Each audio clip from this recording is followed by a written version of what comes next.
We are barreling towards the end of July. Quickly, it is coming to an end. It seems like that time is moving a little bit faster now. I have no idea why, but I would think most people would be happy that 2020 is moving a little faster now.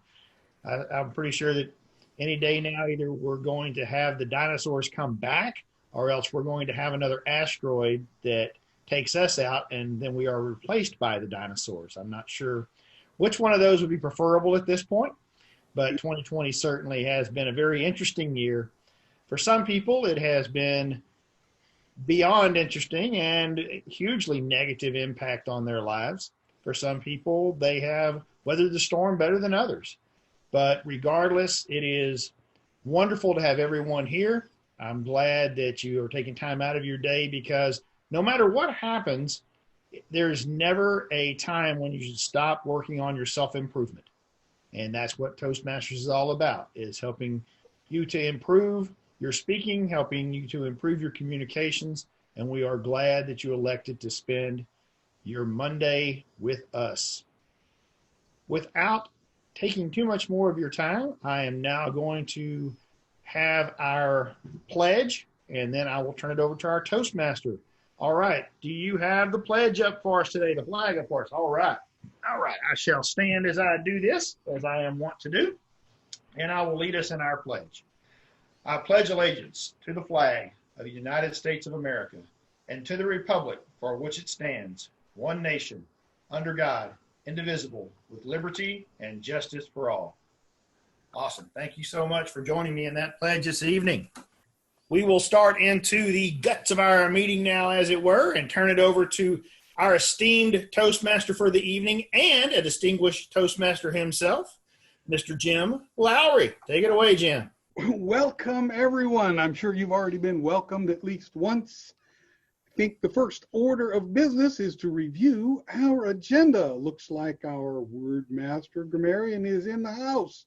Our general evaluator, our first evaluator, Juliana Klein. Our second evaluator, Craig Sprout. Timer, Andrea Ferguson. I will be your Toastmaster. We have two speakers.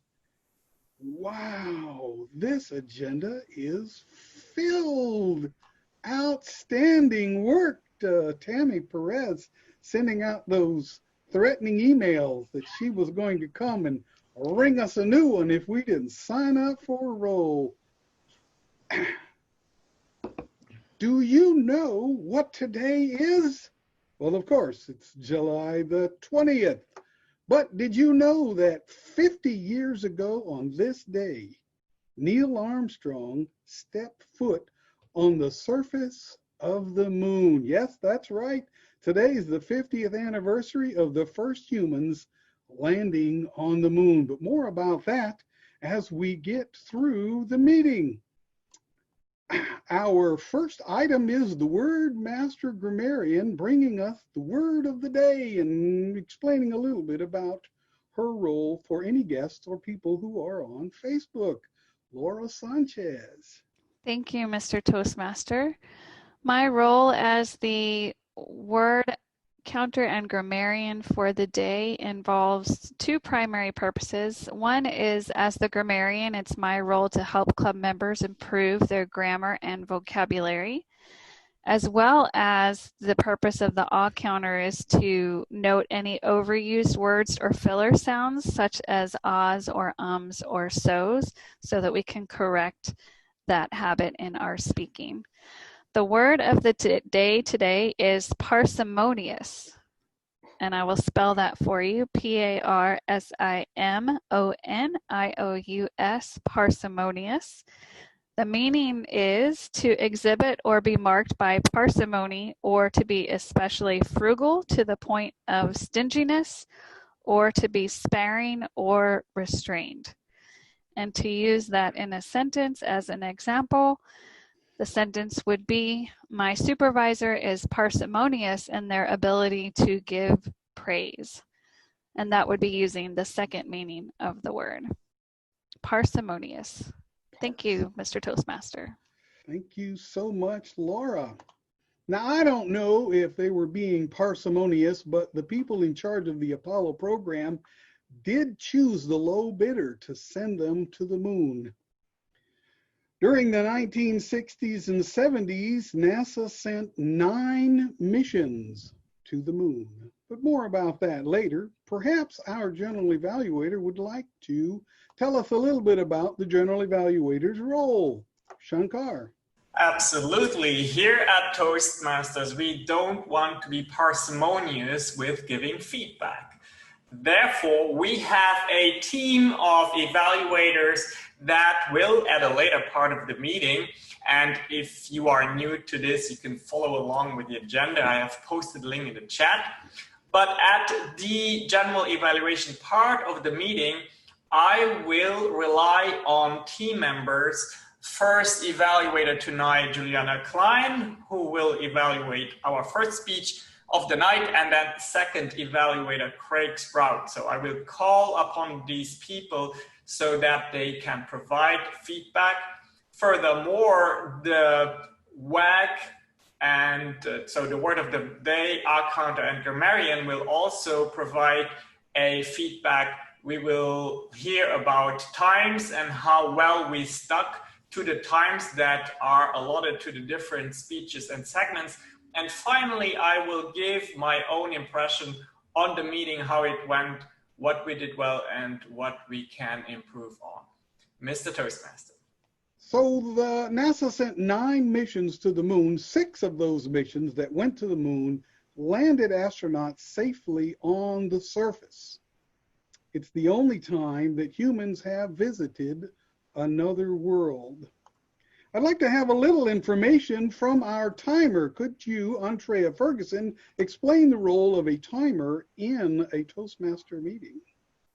Thank you, Mr. Toastmaster. I certainly can do that. One of the skills Toastmasters practice is expressing a thought within a specific time period. The timer, myself, Andrea Ferguson, will be responsible for monitoring time for each segment and each speaker. The different times that we have here depends on what segment of the meeting that we're in. Table topics, for example, should limit their remarks to no more than 2 minutes. You have from 1 to 2 minutes. For most speeches, they are between 5 and 7 minutes. All of our speakers tonight, both Tammy and Harlon, will be speaking between 5 and 7 minutes. Again, 5 minutes, green card. 6 minutes, yellow card. 7 minutes, red card. And this is all to help us become better speakers within that time period. After that, I'll return back over to our Toastmaster. Toastmasters is where we come and practice, so it's perfectly okay if something doesn't quite work out like we'd like it to on the first go-round. Apollo 10 went to the moon with all the necessary equipment to land. They undocked the lunar lander, they flew it close to the surface of the moon, came back and redocked it with the command module without landing on the moon. So close and yet so far. But these men were disciplined and they followed the schedule, even though I suppose they could have said, all I got to do is a little more throttle and I could be the first man on the moon. Follow the protocol. While we follow our protocol, our first speaker this evening will be speaking from 5 to 7 minutes. Harlon Pickett is a charter member of the Tri-County Toastmasters Club and has been an active member ever since day one. And we look forward to all of the information that he brings us. Today's speech, entitled, How Can We Put Relations Back Into Our Public Relations Virtually, will be brought to us within 5 to 7 minutes. Please help me welcome Harlon Pickett. All right, great. Thank you so very much, Jim. My fellow Toastmasters and guests out there today, what I'd like to speak to you about is public relations. Public relations is really what Toastmasters is all about. Think about, as a Toastmaster, what we really do is learn to increase and make our public speaking better. That is very important in our public relations. In any type of public relations setting, the way you speak and the way you present yourself is extremely important. Therefore, Toastmasters really is about public relations. That is the way we've handled things too, our public relations in person. And Toastmasters has done that for 95 plus years. This is an organization that for 95 plus years has emphasized how important it is to have a relationship in person. But then 2020 came along. And now we are emphasizing still to have a relationship, but that relationship is from a distance.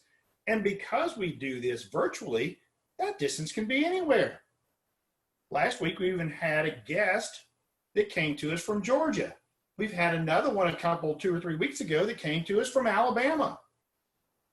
Really, there is no limit now of where someone can visit us from. But how then do we make our public relations and have that true relationship? It's very easy, and it was very easy to get to know many of the core members of our group when we could sit down weekly and visit with one another. We could network some, we could visit some, find out more about each other. It was great because I really got to know a number of y'all much, much better because of that in-person relationship. But how do we bring that now to the virtual world? And how, on top of that, do we grow our group and help others? Most importantly, what is Toastmasters about? Helping others acquire those skills. How do we go about that? Well, first thing I have to talk about is how our club has adapted in the last 5 months. Very quickly, after we were no longer able to meet in person, we switched to a virtual format. Many clubs were still scrambling, trying to figure out how to make that change. We made that change almost instantaneously, missing only one meeting before we made that transfer. Therefore, now we have a lot of experience in performing our meetings this way. Now, how are we going to get new relationships? Well, the simplest form is what? Invite. Invite people that you may have never thought about inviting before, because now they have no excuse. They don't have to drive anywhere. Heck, they don't even have to be in the same state, same city, same country. Do you have friends in another country? Shankar, wink, wink. Andrea, wink, wink. People that are world travelers. You have family and friends in other countries that you can invite now to join us because distance is not an issue. So let's invite as many people as we can and give them the opportunity to see what Toastmasters is really all about.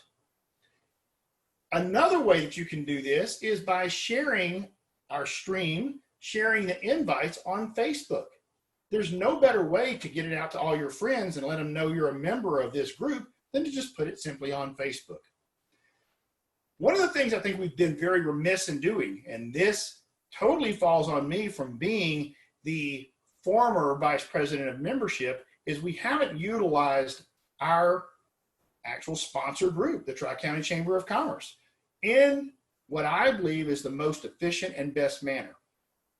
One of the things we should certainly do is work with the director to use all the different ways that Tri-County reaches their members now, whether that is through text campaigns, weekly newsletters, which of course we're on there now, but really we just have a, we've moved virtually, come join us. Why don't we put more information? Why don't we have links to speeches that have already been done? We have an area on that email that we can utilize in a much better and more friendly and efficient way, and possibly get a little more engagement than everyone saying the same old thing every single week with nothing more than just a come see us. Just come see us. Wouldn't it be awesome if someone came to see us? Let's give them something more to look at. Let's give them a little bit more, something to bite onto, so that maybe they'll come out and check us out. Even if they don't come to the meeting right away because of that, maybe they'll click on a couple of the links and see what it's all about. Check out one of the speeches that we gave so they can really have a better understanding of what Toastmasters is. Maybe they'll go and look at one of the recordings that we've had so they can understand a little more what Toastmasters is all about. I also believe that we can do a lot better with cross-linking between the Tri-County Chamber of Commerce Facebook page and website and our website. Promoting them, tagging them when we put stuff, because if they're tagged, then maybe it'll come up in people's feed that otherwise it would not have, because we're tagging the Tri-County Chamber of Commerce. We also do a great job already of really offering our guests encouragement to participate when they're on. But one of the things I think we could do better is follow up with those guests.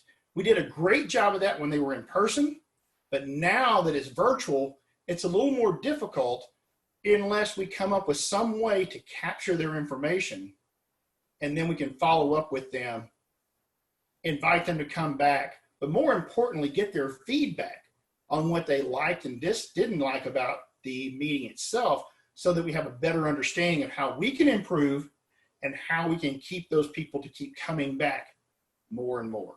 I really believe that this is a great opportunity for us to increase our public relations instead of decrease them. We just have to handle it in a more methodical manner now that we are nothing but a virtual club for the foreseeable future. Thank you for your time this evening.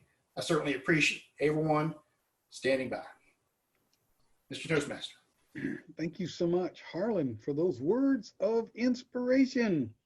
Down in the bottom, there's a chat button. If you'd like to take a moment to write words of encouragement to Harlon, things you liked about his speech, maybe an observation for improvement. Take that 1 minute and do that. And Madam Timer, may I have 1 minute on the clock? And if you will signal me when that minute has expired. Outstanding. Apollo 10 may have been the first craft to go to the moon fully equipped to land, but not land. But Apollo 11 was the first mission to land on the moon. That's when we heard Neil Armstrong say his famous line, "That's one small step for man, one giant leap for mankind." What most people don't realize is, since the gravity on the moon is less, the landing gear didn't retract near as far as they thought. That really was one giant leap for man.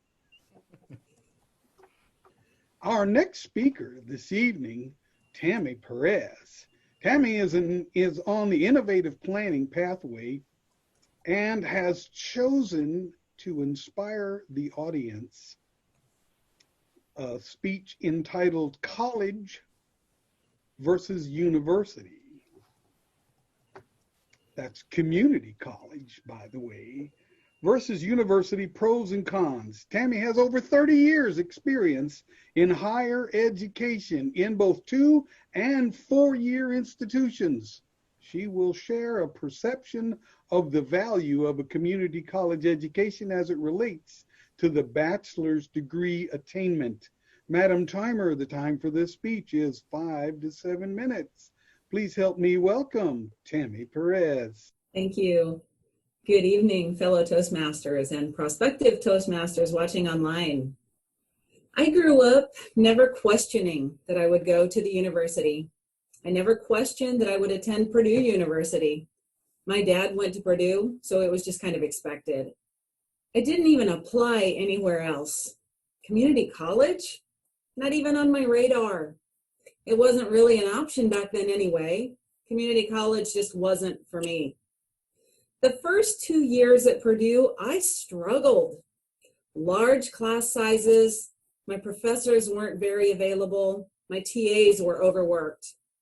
But the last 2 years at Purdue were simply amazing. I hit my major classes, my professors were passionate about their field, and they loved that we students were passionate about it too. As I progressed through my education, I began to teach at a 4-year institution. And I heard some narratives around community college. I didn't really know much about it before then, so this was really my impression. Community college is really just high school. The classes are easier than the classes at the university. Well, take the hard classes there because you'll get an easy pass. Don't be surprised that those classes don't count at the 4-year. The professors only teach there because they can't really get a real job at a real university. You want to teach in higher education? If you teach at a community college, it's career death. It's career suicide. Don't even consider it. So community college at that point definitely wasn't for me. When I finished my MA in Spanish, I was hired by Missouri State University, and I taught there at that 4-year institution for 6 years. When my husband and I moved to San Antonio, I started teaching and searching really for a similar job teaching Spanish in higher education. I found a job part-time at St. Philip's College. I was still teaching at the 4-year at UT Austin and at Texas State while taking courses towards a doctorate. I was still hearing the same feedback, the same narrative. The students I was teaching at the 4-year were dedicated to their education and they made their classes a priority. They really felt that community college wasn't for them. But then I got a job, a full-time tenure-track job at San Antonio College. I started working closely with the students there. I saw their drive. I saw their ambition. I found out about their insecurities and the fear that they had about succeeding at the 4-year institution. They really felt that the 4-year institution wasn't for them. I encouraged them, though. I enjoyed creating opportunities for them to excel, and seeing their increasing confidence fed my soul. Their dedication to their studies, despite having life priorities that sometimes got in the way, it inspired me. My students inspired me. The class sizes allowed me to really build lasting relationships with my students, and I let them know that they were taking the exact same class at San Antonio College that I taught at Texas State and at UT Austin. Not only was community college good for them, but they could succeed at the 4-year just as well because they were succeeding with me. I began to broadcast publicly outside of the classroom the positive reasons for attending a community college. The university typically isn't as personal in those first 2 years. Their class sizes are larger. At a community college, you have highly qualified and credentialed faculty from day one that are easy to contact.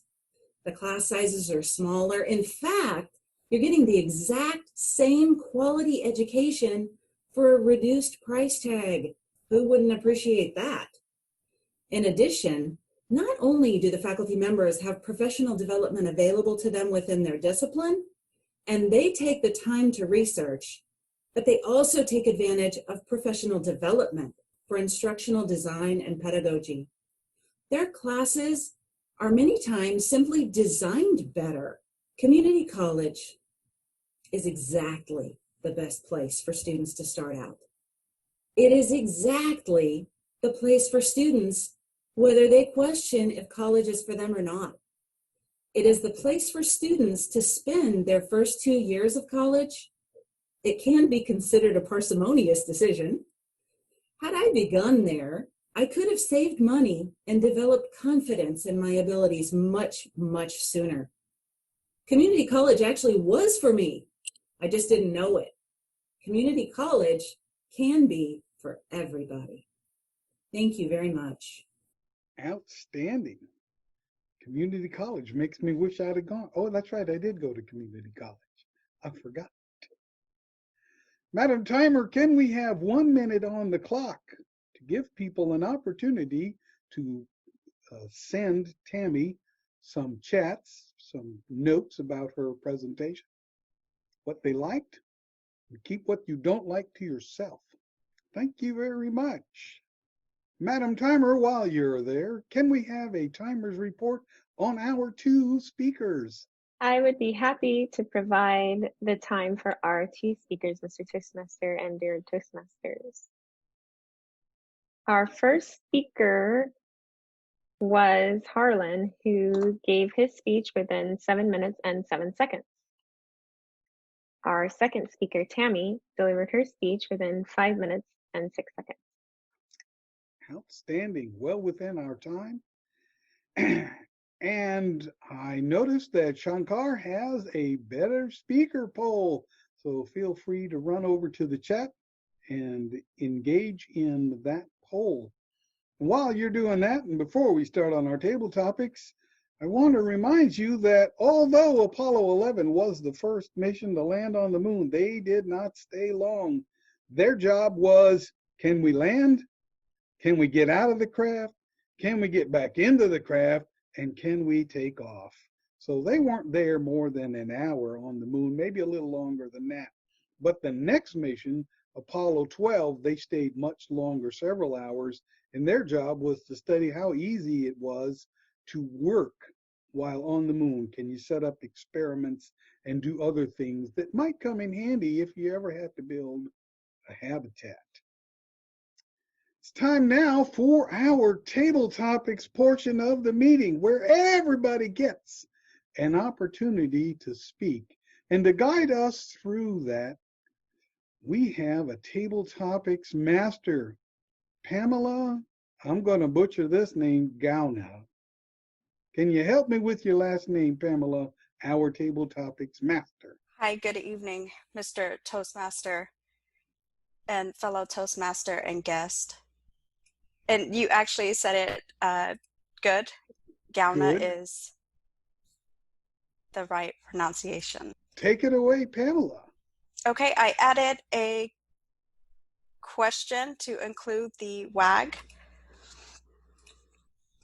So I'm going to present some questions and ask for a volunteer to answer the question within 2 minutes. This is to practice their impromptu speaking. The first question is, during COVID-19, do you feel you have taken on the trait of parsimony? Do I have any volunteers? Thank you, Shankar. Madam Table Topics Master, dear Toastmasters and friends outside. It's interesting, I volunteer for a table topics and I don't even know what I'm going to say, but that is exactly what we want to train here. Well, parsimonious traits is not really something that I felt was very compatible with the COVID-19 time, because in a way I saw myself compensating certain elements in my life for not being able to socialize, for not being able to go to the gym, for not being able to go to the cinema. So what do? You find things that make you feel better, right? And it should come to no surprise that on average, most Americans have gained about 18 pounds, I believe. And there is probably a lot of comfort food eating, dining, well, not in, but curbside pickup, possibly even splurging in candy and comfort foods. And all of those activities don't really lend themselves to be parsimonious. Therefore, I would say that my spending on food and comfort food and of that sort has largely increased, and I was not parsimonious at all. Madam Table Topics Master. Thank you, fellow Toastmaster, for sharing. I feel at the beginning, our family was a little concerned and we were talking about portioning out our food size. So we were not trying to indulge, but that has definitely changed as we are spending more time at home. Thank you for sharing, Shankar. Next question. What would you say is a key ingredient for a healthy marriage or couple partnership, and why? Fellow Toastmaster Tammy.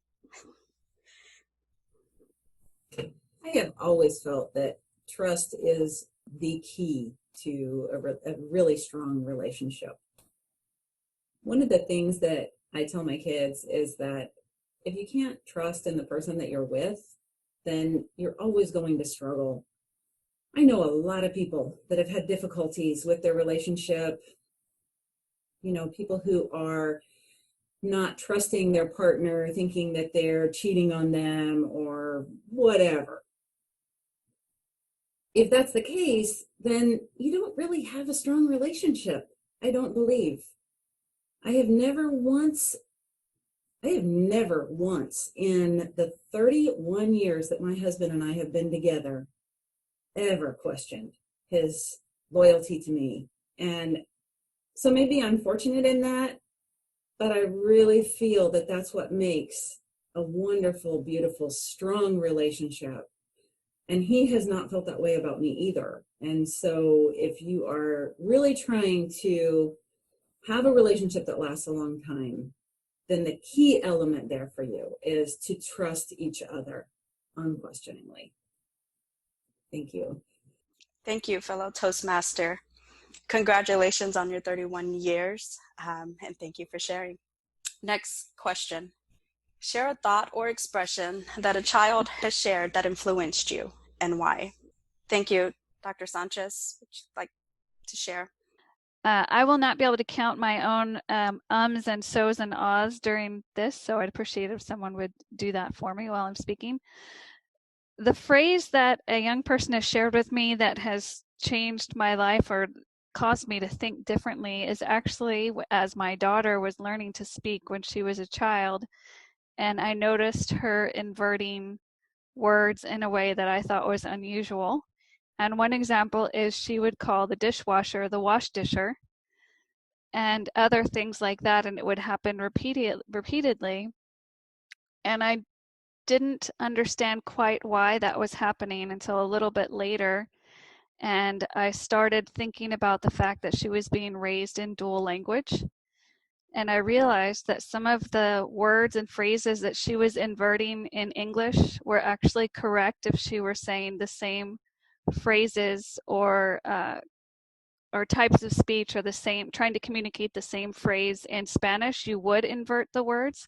And so I realized that she was inverting because of the fact that she was dual language. And so it was interesting to me because it just made me understand how language works a little more clearly and how those nuances can differ from one language to the other.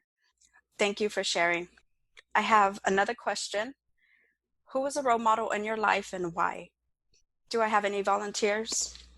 Who was a role model in your life and why? Mr. Sprout, thank you for volunteering.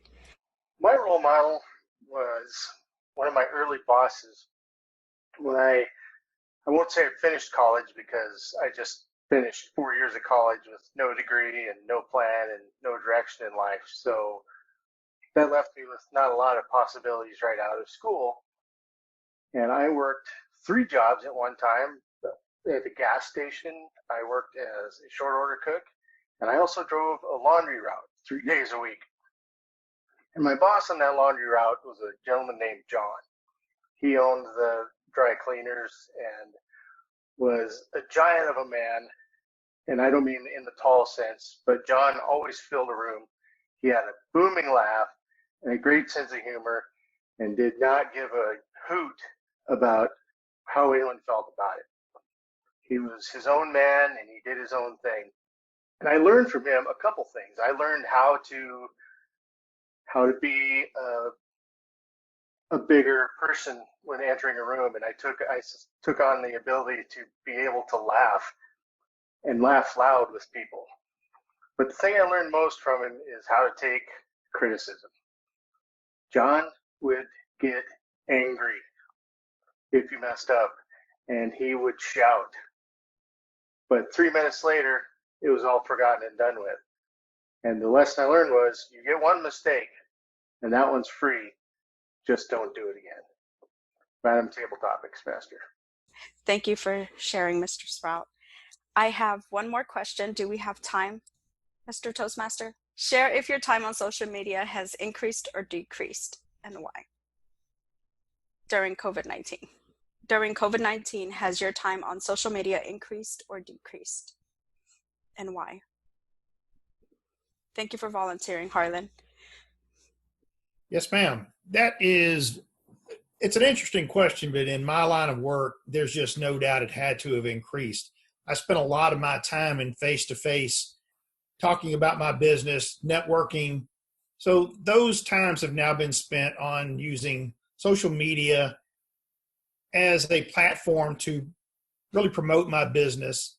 And especially if you're going to count Zoom as part of social media, which in some manner it has become now too, then certainly it has increased.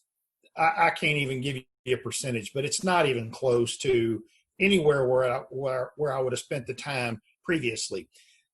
It's just, I think, the nature of my business that if you're going to stay in business at this point because of the COVID, you certainly have to take advantage of whatever is out there to make sure that your business is able to thrive and survive during this time. And social media has been that platform for me. Now, on a personal level, it also has increased because obviously you got a little more time. I'm not traveling near as much as I was previously. So I spend more time on social media myself, whether it's looking to see what's available on different networks and seeing how other people are using their social media to give me ideas on concepts myself, or just staying in contact with people and making sure that family members and friends are doing okay in these trying times. So I think without a doubt it has increased, but in my certain situation, it's increased by necessity. Thank you very much. Thank you, Harlon, for sharing. That was the last question that I have. Would you like me to add another question, or are we good to move forward with the report? Thank you, Mr. Toastmaster. Do I call for Andrea to give the time at this time? Andrea, if you could please share the time for each table topics speaker. Madam Table Topics Master, it would be my pleasure to share the times that everyone spent parsimoniously, or rather not parsimoniously, because everyone passed the minimum, which was good. Shankar spent 1 minute and 39 seconds. Tammy, 1 minute 39 seconds. 1 minute 19 seconds. Laura, 1 minute 13 seconds. Craig, 1 minute 38 seconds. And Harlon was certainly not parsimonious, 1 minute 44 seconds, but still within the time limit. Madam Table Topics Master. Thank you, Madam Timer. That was outstanding. Before we move on to the next portion, how can we talk about Apollo program without lucky number 13? What do you mean, lucky? They blew up halfway to the moon. Yes, but all 3 crew members made it back. 100% sound of wind and limb. Now let's talk about resilience. That is what I guess being alive is all about, is taking the difficult and finding a way to get through it. And what would a Toastmaster meeting be without the evaluation of the speakers and the rest of the meeting? Please help me welcome our general evaluator for this evening, Shankar Ponsalé. Thank you so very much, Mr. Toastmaster. I can say for a fact that we are not parsimonious with our feedback here at Toastmasters. And I would like tonight give our newest member, Juliana Klein, the honor to provide her first evaluation of no other than Harlon Pickett. Juliana, the virtual lectern is yours. Thank you, Master Toastmaster Ponsalé. For this evening, I think you did, obviously your topic was very interesting, especially in the position that I'm in. So I found that to be a good topic. I think your clarity was good. There was a couple of words that sometimes I think maybe just a little bit of an accent there with the ode. Maybe that was old, but I did get the general meaning. Your vocal variety is obviously very good. You have great eye contact. Your gestures are always very nice.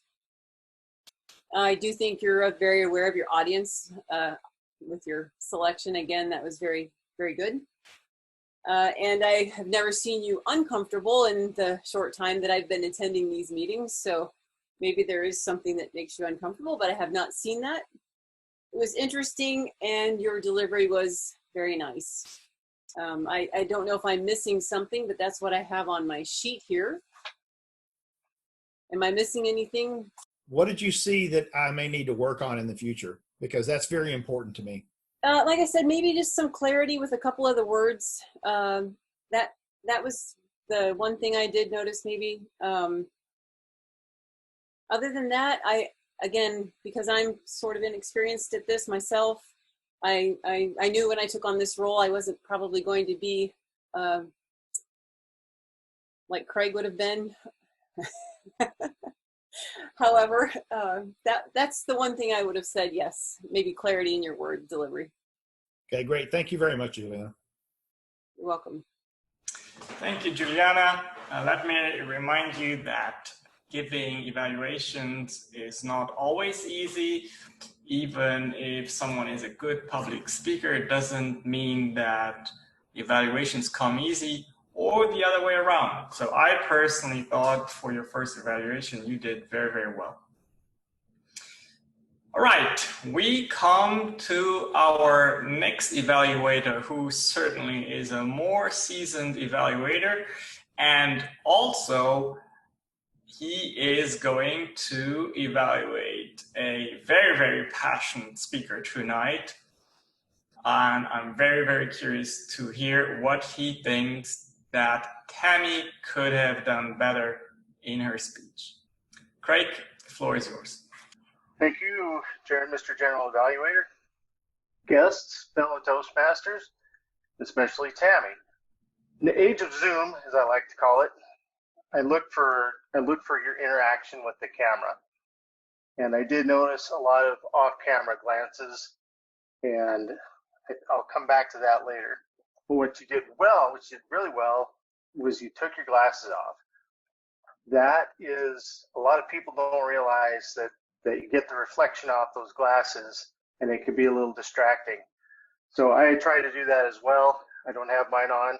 You all look like just kind of vague people like blobs on my screen, but you don't have to look at my reflection in my glasses. One thing I'd like to challenge you, but you asked me to look out specifically for some filler words, and I didn't hear your filler words. I didn't hear a lot of rights, which is what you specifically asked me to look out for. I didn't hear any of those.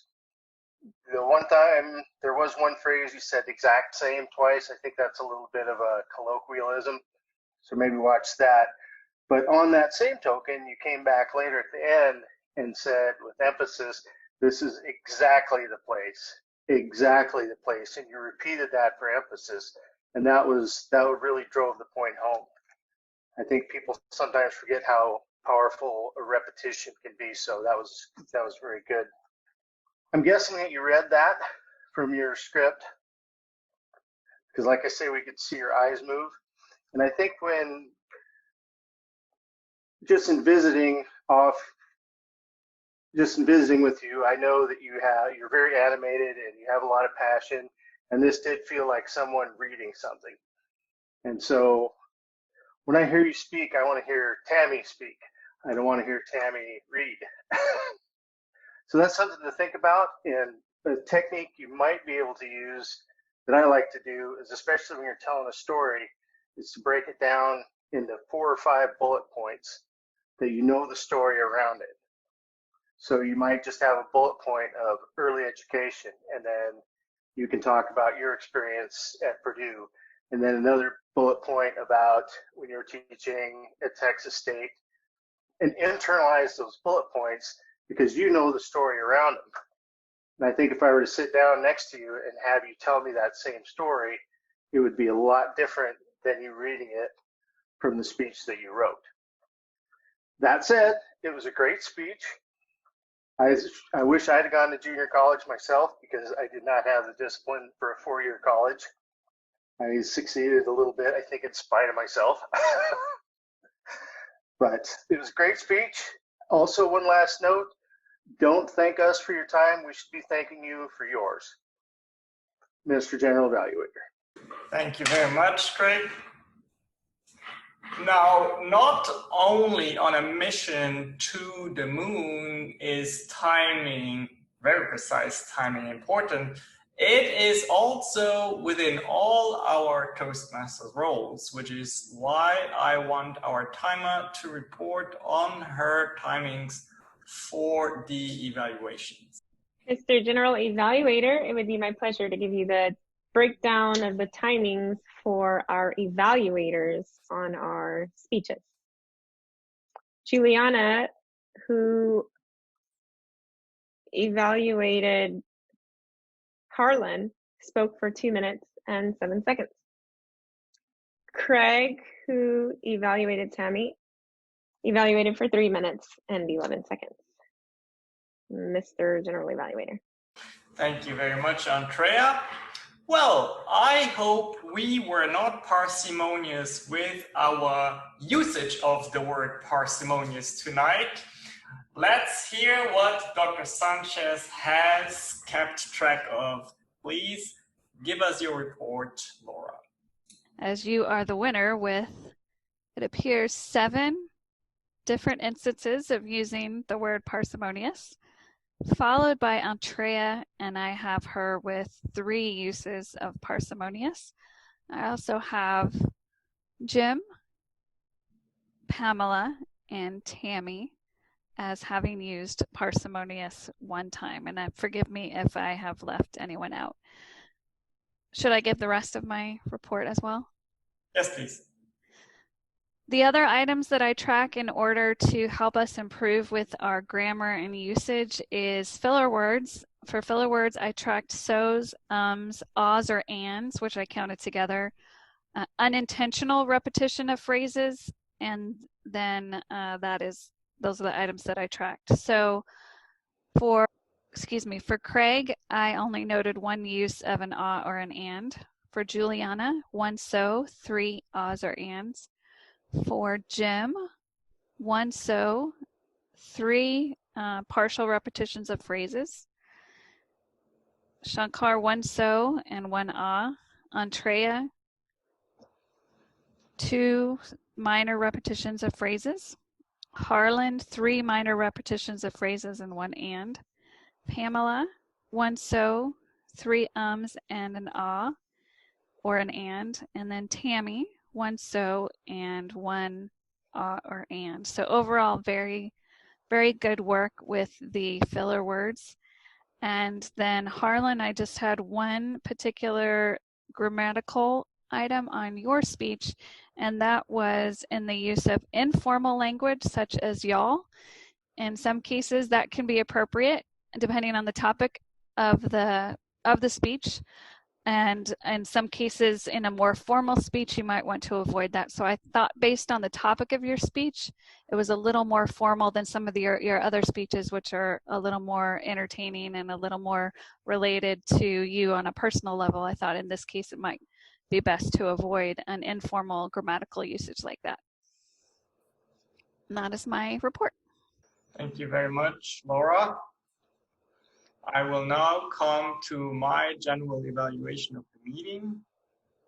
I have come to the realization this time that we have 9 participants with a jam-packed agenda that was filled out in the afternoon, which lets me know that the preparation of the meeting really starts a day or 2 prior to the actual meeting, which is why I want to bring it up right now. Tammy is taking her role very, very seriously. She is taking extensive time to write emails, and I have to say it works, right? We had an agenda that was all complete because she threatened to hound us down if we wouldn't sign up, which is exactly what I want to continue seeing.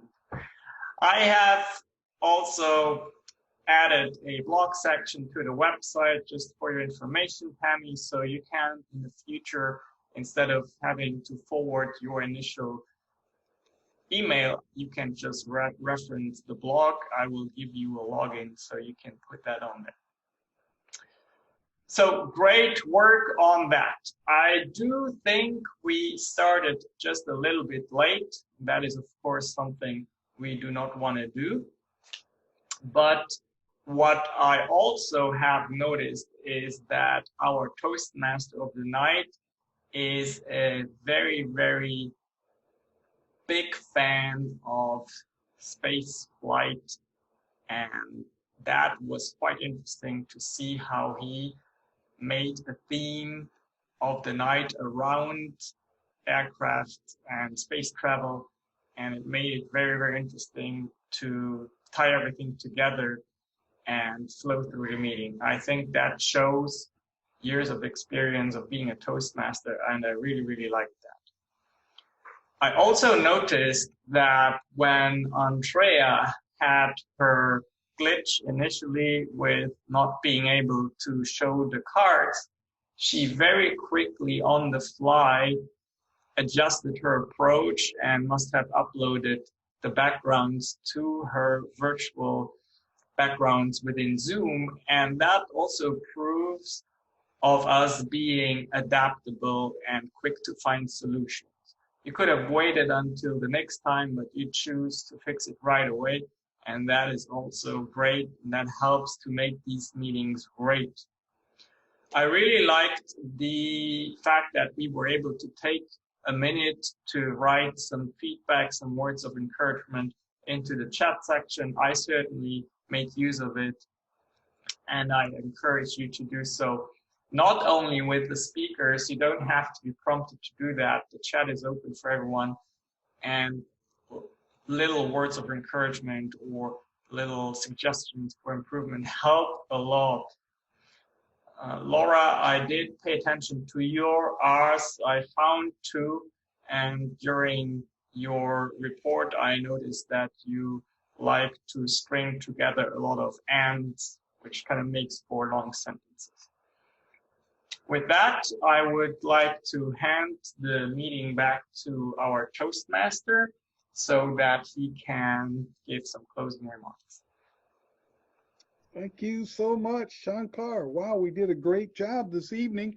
The one thing I seem to be missing, and perhaps Shankar, you can elaborate on this, is the winners of our two polls that we had. Absolutely. Let me bring up the first poll, which was our best speaker. And I remember having taken a peek with the submissions, it was already clear that our best speaker of the night is Tammy Perez. Congratulations, Tammy. Let me now look at our table topics. And our first spot goes to Craig, followed on the second spot by Harlon. And all the other votes were equally distributed between the remaining participants. Outstanding. That's a neat way to do the votes. I only have one other closing remark, although we did send quite a few missions to the moon. Apollo 17, which landed on December of 1972. Yes, I was 12 years old. Not known at the time of the moonwalk, but Apollo 17 would be the last time we sent men to the moon. And it's been that way for the last 50 years. Although people haven't gone to the moon, many countries have sent unmanned rovers. I bet you didn't know there's a lot of hardware on the moon. There's traffic jam up there. Wow. Go up there and gather all that stuff for scrap metal. That'd be good. That's all I have for your Toastmaster. Allow me to return control of our president. Is that not Harlon Pickett? Yes, outstanding. Sir. Take it away, Harlon. All right. Thank you very much, Jim. Great job this evening. Certainly enjoyed all the little tidbits of information and trivia that we heard about the Apollo missions. Always something that I enjoyed listening to growing up, and it's great reminders tonight. I did not realize that we were at the 50th anniversary. I have lost track of all time and space during 2020. So there is no telling what's going to happen next. Like I said, I'm expecting the dinosaurs to come back any day now. All right. I can't tell you if there's any other awards. I do know there's one award that we are going to talk about tonight because I received it myself. I have completed level 4 of visionary communication. So we are on to level 5 now, and that would complete that pathway for me. So I have began that, and we will see where we go from there.